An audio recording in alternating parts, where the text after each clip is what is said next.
По трипартитните разговори во Виена на шефовите на дипломатиите на Македонија и на Грција Никола Димитров и Никос Козијас и медијаторот во спорот за името Метју Нимиц, се очекува двајцата министри следните денови да ги информираат политичките лидери во своите земји за текот на разговорите околу изнаоѓање решение.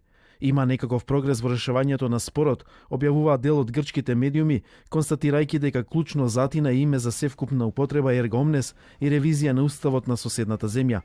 Грчката опозиција пак смета дека ако евентуалната солуција не е задоволувачка, можно е да има реакции какви што имаше на протестите во Атина и во Солун.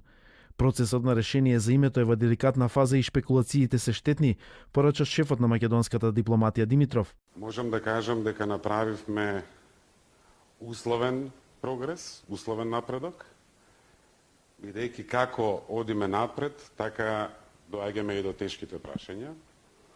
И мислам дека и од нашата страна и од нивната страна имаме доста за размислување и за мерење. Грчките медиуми пак не ја исклучуваат можноста да се одржи нова премиерска средба Ципрас-Заев ако постои напредок. По велигденските празници се очекува да продолжат преговорите со средба на двајцата шефови на дипломатии.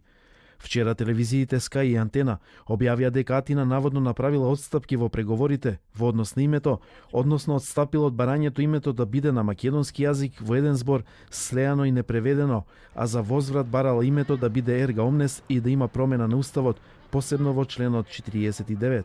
Слично пишува и весникот Катимерини. Повикувајќи се на дипломатски извори, главните пречки се иредентистичките одредби од уставот на БЈРМ и името кое ќе се употребува надвор од државата. Истите извори тврдат дека Атина ќе смета на договор ако Скопје го смени членот 49 од уставот, каде што се наведува дека БЈРМ се грижи за правата на македонците во диаспората за да нема иредентизам.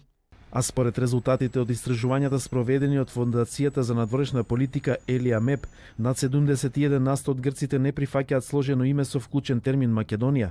Пред 2 години резултатите од анкетата од истата фондација изнесуваа 57%.